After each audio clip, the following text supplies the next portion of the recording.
What color is the sun? The sun is so important, you would expect everybody would know what color it is. However, most people do not. Ask any child to draw the sun, and they will scribble a yellow circle. Illustrations in books also show a bright yellow orb to represent our sun. This notion, however, has accompanied us to our adulthood.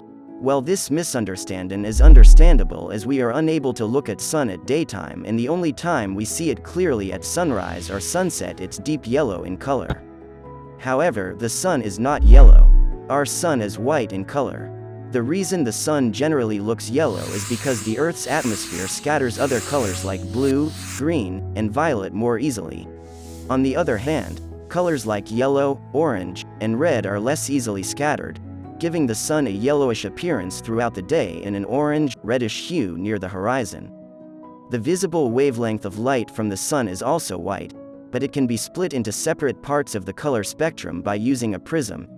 If you cast your mind back to school and can remember when your teacher shone light through a prism to create an artificial rainbow. This is also what happens in a rainbow. To the naked eye, the sun doesn't appear as a white burning star. However, to experience this white color of the sun, one would have to overcome the Earth's atmosphere, perhaps in the International Space Station.